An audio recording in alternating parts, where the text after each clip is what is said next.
Thank you. Thank you. Hi, everyone. So I also hope you have had a great day so far. Mine has started a bit too early. Like I had to wake up at 5 o'clock to be here on time. So I'm running on coffee and adrenaline at the moment. So sorry if my brain just gets to blackout at some point, or I probably will just speak too fast. Sorry for that. But so as Gunnar said, I'm from a company called Solita, but I'm going to be talking about what we have been working on with my customer, YLE, which is the Finnish national broadcasting company. And I will be doing a short introduction, then I'm going to get under the hood of the services that we are using, so go into some technical details, and then tell about some lessons and gotcha moments that we have had along the way. So this will be the only slide that I'm going to show you about my company Solita. If you want to know more, I'm going to be hanging around. We are hiring, come chat with me. But let's get to business. So first, short introduction. Oh, that's my cat, of course. The mandatory cat image. So I'm a software designer, over 10 years of experience, full stack, so pretty much all kinds of stuff. And of course, some AWS stuff as well. And for the past 2+ years, I've been a part of a data and AI team at YLE. And as I said, YLE is Finland's national public broadcasting company. So it's providing broadcasting, radio, and streaming services to entire Finnish population. And it's somewhat like BBC in the UK. Also quite respected and having some bold missions of strengthening Finnish society and improving the culture and keeping up the Finnish language content, which is actually quite important if you think of a nation of just 5 million people. So somebody needs to take a role in keeping the content in Finnish language. So one of the products that YLE has is called Yle Arena, and it's the streaming service of YLE. And that's actually the biggest streaming service in Finland. But only that, it's the streaming service that has the wider reach than the Netflix in its own region. So more people watch Arena than they watch Netflix in Finland, which no other service in the world can say, which I think is pretty cool. So we as a data and AI team, we are responsible, for example, for the Arena recommendations engine. So like Netflix recommendations, pretty familiar for you, I'm sure. And then we have different kinds of content personalization. For example, we have image personalization, which means that we show different cover images for the same content for different users based on what we know about them and based on their profile. So I will be talking about it a bit later as well. So we also do all other kinds of recommendations, like article recommendations and audio recommendations. And we have developed or participated to some new smart notifications and some internal services, such as a smart journalist assistant that helps to create better content for the journalist.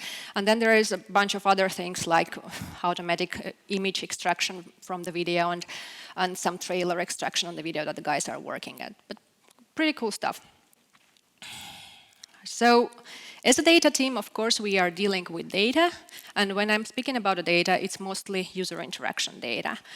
And it's nothing more than just a JSON with a bunch of labels and values which tell us about that interaction, what we need to know about that interaction. For example, this particular one is from Yle TV1 channel, and it's a start event, so the event that happens when you press the play button on your video. And this is live TV as opposed to video on demand. And this particular one was from last year's spring Finnish parliamentary election result night. So I'll be mentioning it briefly in a moment. So what do we do with all that data? Well, first we need to collect it, of course. We need to store it in our data lake. We need to visualize the data with all sorts of dashboards and views. And of course, we are utilizing the data with the help of machine learning. And why do we do all of that? Well, I mentioned that YLE is a publicly owned company, so it's paid from taxpayers' money. They don't have any advertisement, no cash flow from that, so we don't really need to optimize, like click-through for the advertisement or whatnot. What they are trying to achieve is they are trying to understand the customers better, and they are trying to provide better service for all the Finnish population. So that's a pretty motivating environment actually to be working at, because like you don't just care for the money, you care for a greater good, and that's kind of fun. So when talking about the data, how much of the data we are talking about? Well, it's roughly 500 million requests per day, and each request is basically a single user interaction. And the usage of the wireless services, of course, goes up and down during the day. And during the evening hours, we reach to about like 600,000 requests per minute at the prime time. And of course, if there are some events happening, it can spike, it can be more. And the maximum that I personally have seen so far was the over 2.5 million requests per minute, when it was that exact last spring parliamentary election result night, and it coincided with the Women's Hockey World Championship final, and Finland was playing. So pretty much everybody who wasn't watching the election results, they were watching the hockey. And it was pretty good stress test for our systems. It was a stress test for my nerves because I was on call that evening. But it was pretty interesting to see how the system will behave and cope with it. So all that data, all that requests, they end up in about 0.5 terabyte of data per day, and we store the data in either Apache Parquet or in both Apache Parquet and JSON formats. So this is a very broad brush stroke overview of our data system, and don't worry, I'm not going to go into details of every single component here. Instead, I'm going to concentrate on what was promised, the serverless data streaming part of it. So let's dive into it. So why serverless? Well, I will borrow the words of Dr. Vogels, who likes to say, no server is easier to manage than no server. And well, I personally can't really disagree with that one. So that's how our serverless streaming part looks. And what it does is that we get the requests from all the devices, like mobile devices, smart TVs, and desktops, and whatnot. And they all come to our service called Analytics Collector. And right there and then, somebody might say, wait a second, this is not really serverless because it's a container service. And it's quite a controversial topic, but I would say while we are using AWS Fargate, it's as close to serverless as it gets in the container world. So you just drop the container there and you just tell the CPU and memory requirements, not much unlike when you deploy a Lambda function. And then you just specify some auto-scaling rules and boom, you have a service running there. So, but I won't go into the Fargate into details here. I will just mention that it gets the data from the users, and then it does some filtering, some magic, some batching, and then it sends it forward to a stream. And as a stream, we use Kinesis data streams. Kinesis data streams is a fully managed and massively scalable service on AWS for streaming data. Data is available in milliseconds and up to 24 hours or up to 7 days after you write it to the stream, and you can replay it later if you need to. And you have to consume the stream with custom consumers. So you write the data to the stream, and to do something with the data, you need to create custom consumers for that. And to consume data from the stream, you can use several options. You can use EMR clusters, you can use ECS clusters. But we are using, in my opinion, the most straightforward way to consume a stream, that is using Lambda functions. And I will be talking about that in details soon.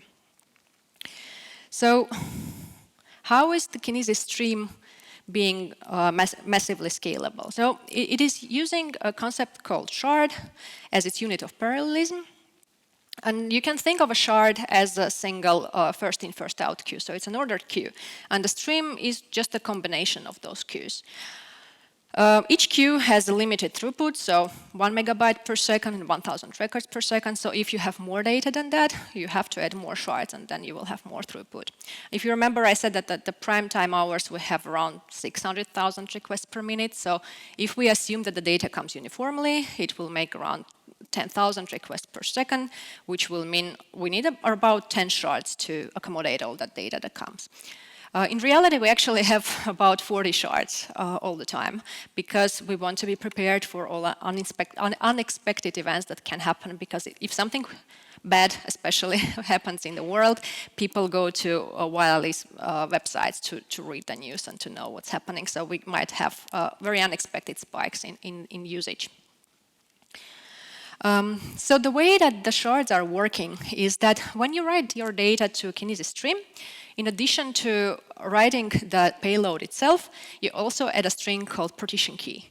And when you write that record to Kinesis stream, it calculates a hash function of that partition key, and each shard in a stream is assigned a range of that hash values. So based on that hash value of your partition key, Kinesis will decide which shard that record will go to, and the records in that shard will be ordered. So it is highly recommended to use as random of a partition key as possible. So your records will be distributed uniformly along all the shards instead of just overwhelming one shard and overheating one shard and then having other shards idle. We use the surrogate user ID as our partition key because, well, first of all, it's random enough, and secondly, we want to have the events of the same user being ordered or processed in order. So for example, we want to get the play event before we get the pause event in our stream. And that's why we use that's one of the reasons why we use the user ID as our partition key. So there are different ways to write to Kinesis stream. We are using the most flexible way to do that, using AWS SDK, and it allows you the most control over the data that you are writing to the stream. And all the examples I will be showing you are from Node.js SDK, but pretty much everything I say applies to all the other SDKs. So in any SDK, there is two options to write to the stream. You can either write single records, or you can write batches of records. And of course, writing batches is always recommended because you save on API calls and you save on network throughput and whatnot. So it's always recommended to use the batch operations.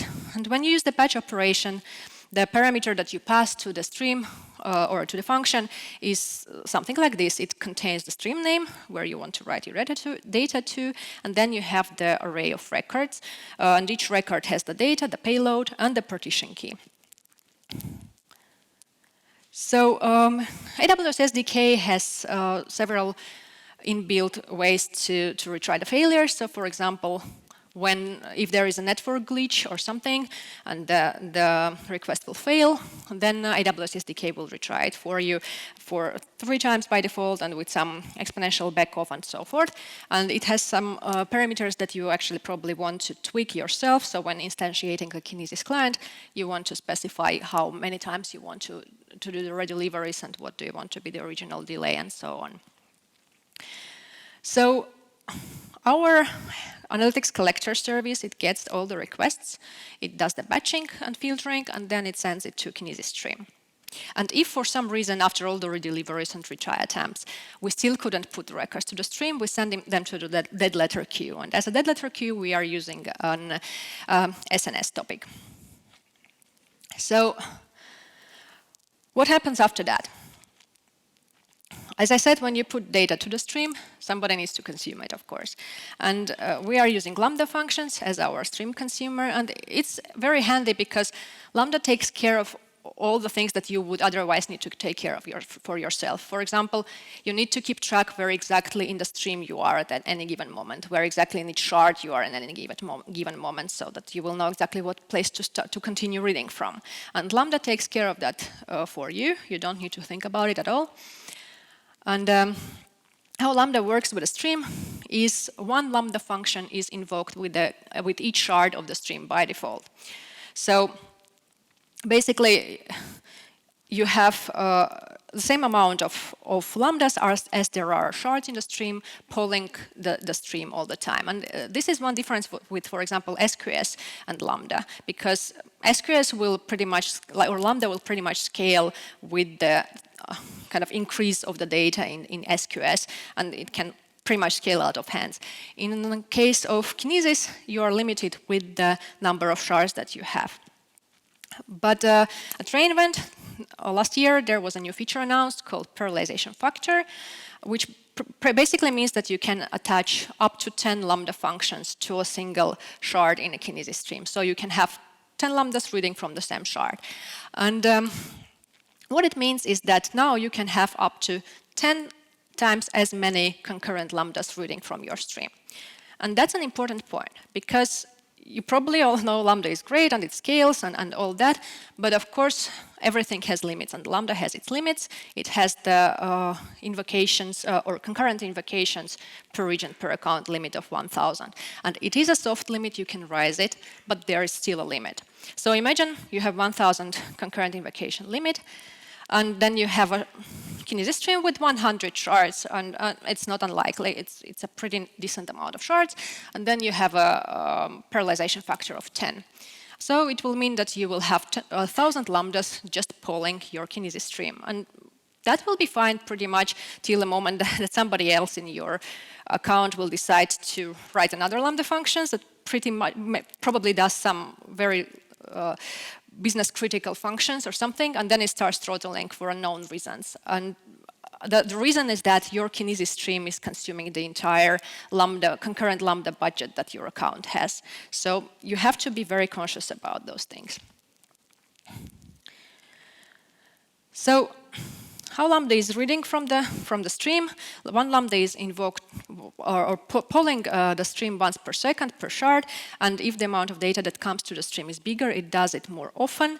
And then again, there was a new feature announced at reInvent, and it's very useful if you have a low throughput stream, so you don't want to be polling your stream every second, so you don't want to invoke all those lambdas in vain if you don't have enough data in your stream. So you can increase that window. So it's called batch window, and you can set it to be bigger than 1 second, up to 5 minutes. So your lambda will be polling more, or will be invoking more rarely, so you will save on lambda invocations.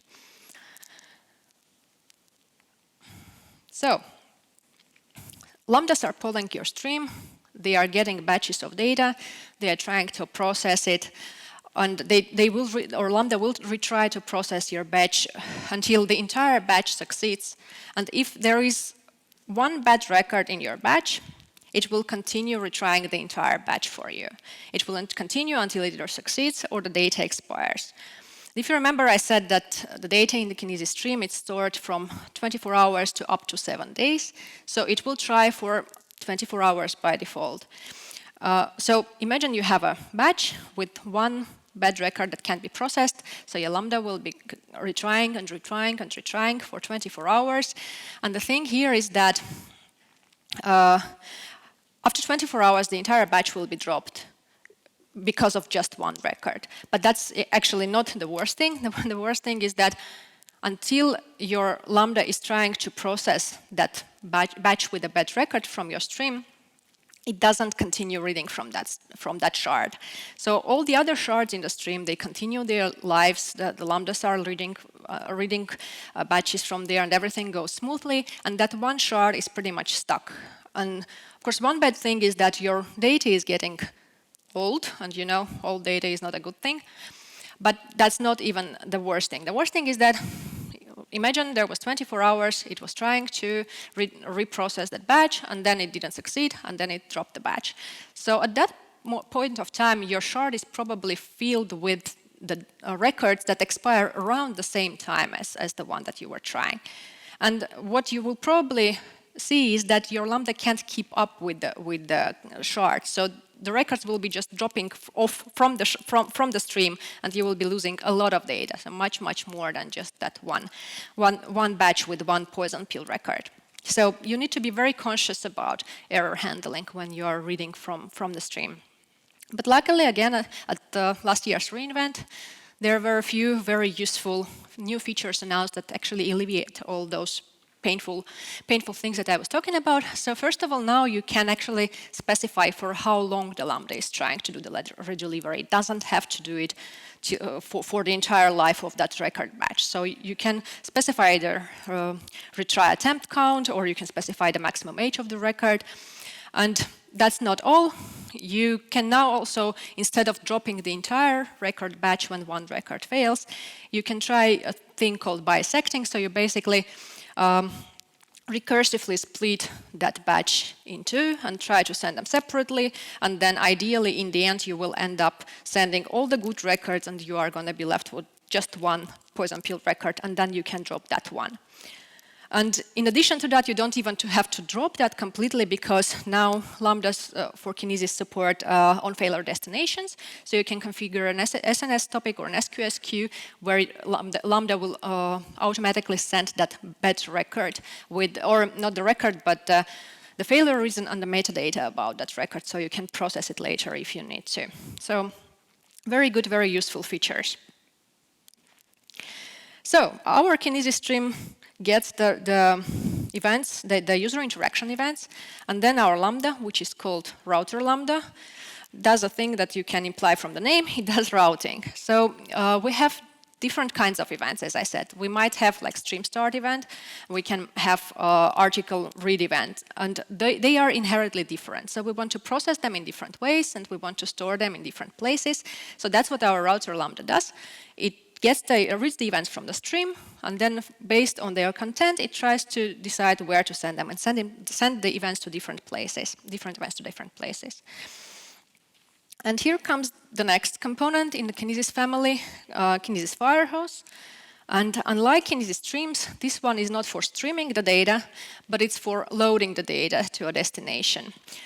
So it's a fully managed service once again, and it can load data to S3, Redshift, Elasticsearch, Splunk, and it does that with 0 lines of code. Well, except for the configuration code, of course. But other than that, it does it all out of the box. It also scales automatically. Unlike Kinesis streams, you don't really need to take care of all the shards and all that. Firehose promises to do it for you. And you also don't have to, I forgot to mention in the case of Kinesis streams, you actually pay for every shard. In addition to paying for the data being transferred, you also pay for every active shard in your stream. And here, this is kind of a more serverless approach, because you only pay for the data being streamed. You don't need to think about the shards or nothing else. So in addition to all that, it has a set of pretty cool features that are not always used. Kinesis Firehose can do some batching for you. It can compress the data before it delivers it to destination. It can also do some transformations, or actually you do the transformations, because you write a small Lambda function called transforma Lambda, which reads from the Firehose. It does some transformation like label mapping maybe, or some more filtering or something, and then it writes the data back to the Firehose. So you can do pretty much anything you want with that data before it's delivered to the destination. And then a very cool feature as well, it can convert data to from JSON format to columnar Apache Parquet and Apache Org formats. So that's pretty convenient. Again, you don't have to write any code for that. Firehose will take care of that for you. So it will store the data for 24 hours. Again, you can specify the size of the batch it's going to be delivering. And for the transformation from one format to another, it uses a service called Glue. And I'm not going to be talking about Glue here, but you can think about Glue as a serverless ETL tool in AWS. But here, in this case, it's used as a data catalog. So to transform the data, or to convert the data from semi-structured JSON to a columnar format, you have to have a schema. So you define your schema in Glue data catalog, and that's all that is needed. So a Firehose will use that data catalog as the schema reference, and then it will convert your JSON files automatically to a columnar format and write them to your destination. So that looks something like this, the process. So again, how to write the data to the Firehose. Again, similar ways as with Kinesis streams, and we again use the AWS SDK for that.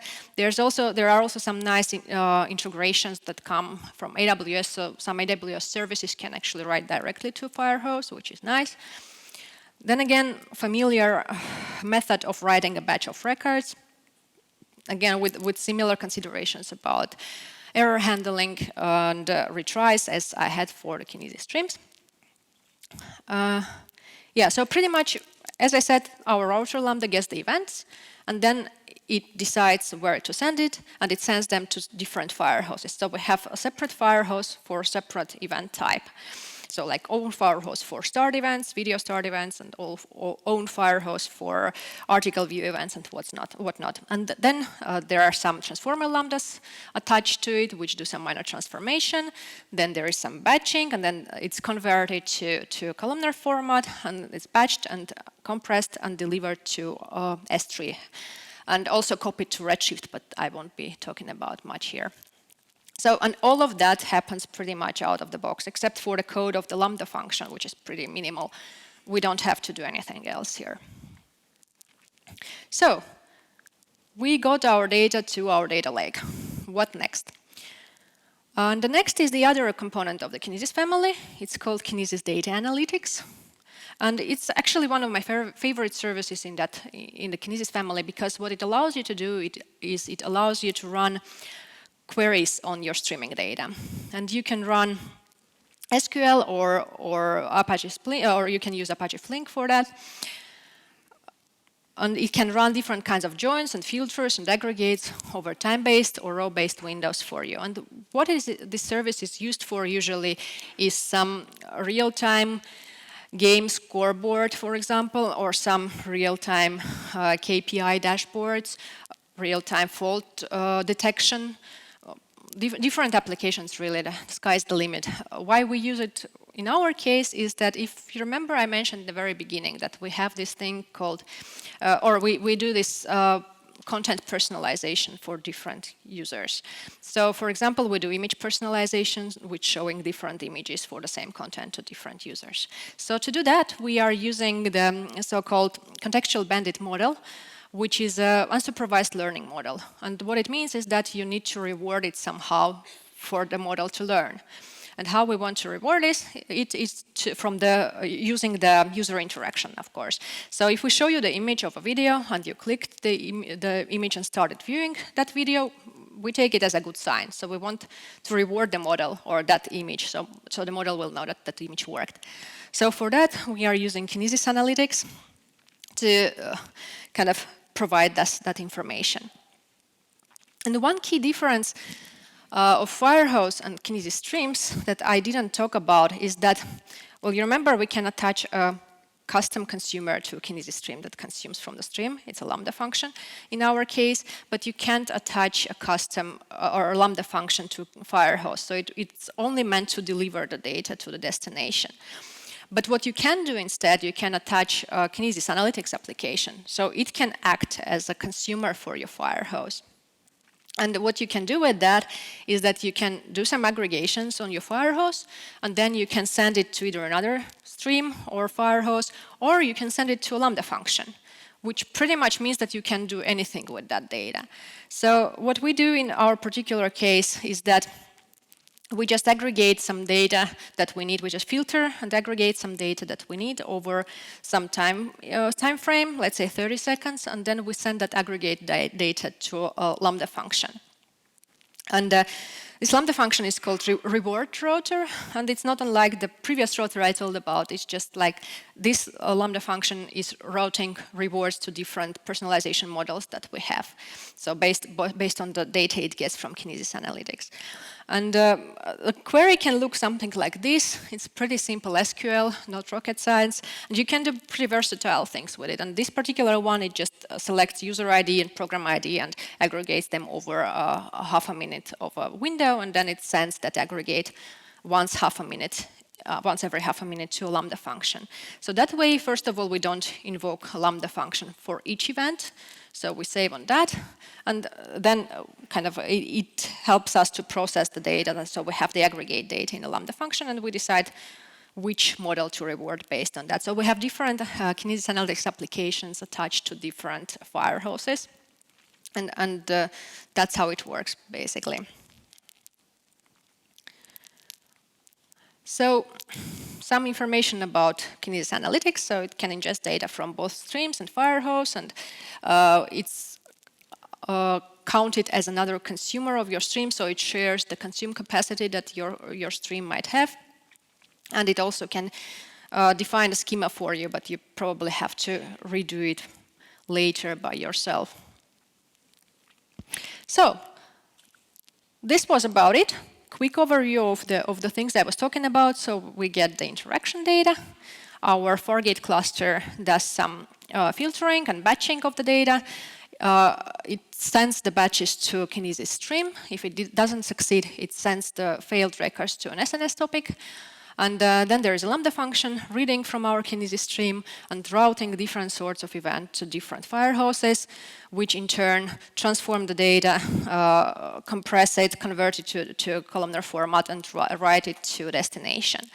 And on the other hand, we have the Kinesis Analytics, which does near real-time analytics of the streaming data, and it rewards our models that allow us to personalize different kinds of content, like images, for example.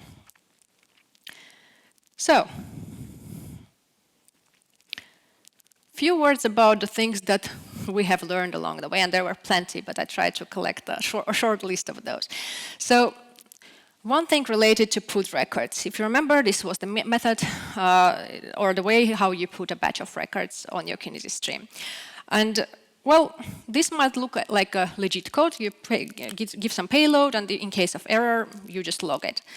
And the problem with this code is that you very rarely get an error from a put records request. So you get an error if there was a network glitch, for example, or some complete failure of AWS. That happens. Then the SDK will retry redelivery, and probably it will succeed. And the bottom line, we pretty much never got any errors. So we were living in a happy assumption that nothing bad ever happens. Well, guess if we were wrong. So the thing here is that there is a thing called partial failure, and I think it's familiar to you if you have ever done any batch operations on AWS or on AWS. So when you send a batch of records, it will pretty much always return you to 200, so success, but still some records in that batch might have failed. And the most common reason for that is that you are exceeding the overall throughput of your stream. So you're sending the batch, you are getting OK, but some of the records in your stream have failed and you have no idea. Or actually, all of the records in your stream or in your batch might have failed and you still have no idea about that. So what you should do instead is that always look at the response that you get from the stream, and the response contains a field called failed record count. And if that failed record count is anything else than 0, that means that your batch has records that didn't go through. So after that, you have to do redeliver or manual redelivery of the failed records. So one important thing to remember, and this actually applies to pretty much any service that you use through AWS SDK, like Dynamo and SQS and whatnot. Another thing, very important thing related to redelivery is that, well, I guess you're all familiar with exponential backoff concept. So when you're retrying failed attempts or failed requests, you better add the delay every time, increase the delay every time so you will not overwhelm your system. Well, it turns out that alone is not enough. We did that and we still got a lot of failed records. And one thing that was very, very useful is that exponential backoff and jitter. So what you need to do is you add a random jitter to your exponential backoff, so your different records will be delivered kind of pretty much randomly, so you will not overwhelm an already overwhelmed system. Like if you have a shard that is already overheated, jitter will help with that. It will kind of delay it a bit more randomly. And that's actually one thing that I think it was published in the AWS Builders library that was announced at re:Invent. It's one of the parts of the Builders library. And this applies, once again, to any AWS service. It's not a Kinesis stream or any other stream specific. So that's why if you remember anything from this presentation after today, I would say partial failure and redelivery of partial failures in batch operations and exponential backoff and jitter. Two very important things. So the problem here is that with Kinesis stream is that the Kinesis limits are per second. So it's 1,000 records per second or 1 megabyte per second. But the gotcha here is that CloudWatch metrics are actually per minute. So you don't really ever have the per second view of your stream. You at best have the per minute view of your stream, which means that Like if you, for example, have 5,000 records per minute, which is nothing, can you exceed the throughput? And the answer is yes, and very easily, because if, like, for example, 4,000 of that 5,000 comes during the first second, and then the rest comes uniformly across the rest of the minute, then out of that first second, you will only consume 1,000. All the rest will be dropped because that's the maximum that one shard can do. So if you look at the Kinesis or at CloudWatch metrics, which tells you that everything is fine, you probably shouldn't trust it just like that. Just dig deeper. And one reason why those bursts and uneven events can happen is network latency. So because of network latency, it must happen so that all the records arrive at the Kinesis stream at the very same time. So you need to avoid using external network as much as possible, and you need to use VPC and keep Kinesis VPC endpoint if you can. So some important metrics on the Kinesis stream. So write throughput exceeded is by far the most important metric that you need. You need to always check that. And actually one confusing thing is incoming records doesn't mean all of your records. Incoming records means only the successful records. So all of your records is incoming records plus throughput exceeded records. So take a look at those. And another very important metric when it comes to Kinesis stream, it's about consuming the stream. And it's called iterator age. And what it is basically the latency between you add the record to the stream and until you read it, like with our Lambda function, for example. So you want it to be quite steady. But if you see that it starts to grow over time, it means that your consumer can't keep up with your stream, which is probably a very bad thing. So one way to deal with this, and that was the only way till recently, is just to add more shards to your stream. So you have more shards, and there will be automatically more lambdas reading from your stream because one lambda reads from one shard. So you kind of increase the parallelization by like that. But after the parallelization factor was introduced in the rain event, this is actually now the recommended way to deal with iterator age problem or increased latency problem, because you can just throw more lambdas at each shard, and that will be, it's faster, it's cheaper. Resharding is a pretty long operation, and it has some limits and whatnot. So this is now the recommended way to deal with it. And just wanted to mention that there is actually two iterator age metrics in CloudWatch. It might be confusing, but one of them is just a combination metrics for the entire stream. Because like your stream might and probably will have several consumers. So several consumers will read from the stream, and the stream's iterator age is the combination metric along all the consumers. And it's not very informative for you. What you need to check is your Lambda's own iterator age metric. So keep an eye on that one. Another very important thing, and maybe like the third thing I would want you to remember from this presentation, because again, this is related to pretty much all the SDK or API calls in general, or HTTP requests in general. Let's generalize it. So be careful with the timeouts. And at least in Node.js SDK, there is two sorts of timeouts, and it's a bit confusing when you read the documentation. And basically, there is like connection timeout, which is just a timeout to establish the connection, so all the SSL handshake and all that fun stuff. So that's the connection timeout, and then there is a timeout. And the timeout is a timeout on an existing socket. So when you have already established a connection, this is the time between you sent the request and until you receive the response for that request. And by default, both of them are set to 2 minutes. And imagine you have your Lambda function, and there is some network glitch, and it waits for 2 minutes to establish a connection. And maybe then it waits again for another 2 minutes to send your data. Well, you will probably time out on your Lambda.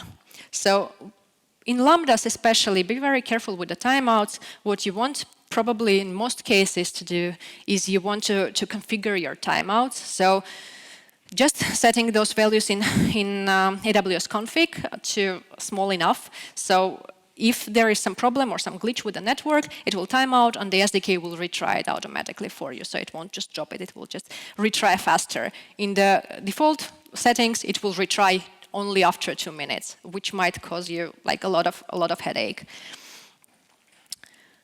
And well, the very last gotcha for today. Remember, I was talking about Firehose and how it's fully managed and it scales automatically. You don't have to take care of any shards and nothing. It's just pure magic. And it says that it scales endlessly. Well, does it? So you read the documentation. It says it is a fully managed service that automatically scales to match the throughput of your data. And then you continue reading, as you always should with the documentation, and you see this. When direct put is configured as a data search, each Kinesis data Firehose delivery stream is subject to the following limits. So it will talk about how those limits are soft limits and you can raise them and whatnot. But the thing to remember here is that there are always limits, as with any AWS service, basically. And you need to know about that, because you can fail when writing to a Kinesis Firehose because the throughput has been exceeded, but nobody tells you about that. The funny thing is, till recently, there wasn't even a CloudWatch metric that will tell you, hey, you know, you failed. Like in the case of Kinesis Streams, there was this exceeded throughput or whatever metric that told you about how many records exceeded the throughput. Here, there's no such metrics. So you look at your CloudWatch metrics, you look at your data, everything looks, and again, you don't do any partial redelivery, you just look at the error that is returned from your request, and everything looks bright. And again, it's not, because pretty often it faces some limits, it has some spikes, or you have some spikes in data, and there is the throughput limit that you pretty much reach.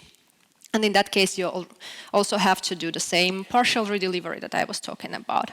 So one thing to keep in mind as well. So very broadly put, some of the lessons that we have learned along the way. Always learn about the service limits, because, well, the truth of the matter is there are always limits. They might be soft limits, they might be hard limits, you might be able to raise them or not, but there still will be limits. And you better know the limits of your services, because if you hit them unexpectedly, it's not going to be pretty.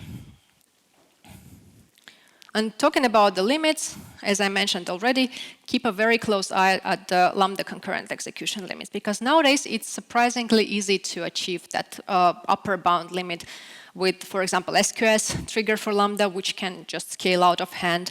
And if you have a parallelization factor of 10, for example, on your Kinesis stream, it's very easy to reach that limit. And then other Lambdas, which can be very crucial on your account, will start throttling. And that's not good at all. Again, deep dive into error handling of each of the service that you are using. Don't just assume things, because every service has its flavor of error handling and dealing with the different nasty situations. So know about those differences. Pretty generic one. If not sure, ask AWS support. I personally have got so much useful information from them because, well, you know, the amount of documentation on any AWS service is just overwhelming. Sometimes you just lose your way. And if you lose your way, just ask. They usually answer pretty well and pretty quickly. Well, I will finish with the words of Dr. Werner Vogels once again. Everything fails all the time, especially when you are talking big scale. So you better be prepared and you better fail fast. Thank you.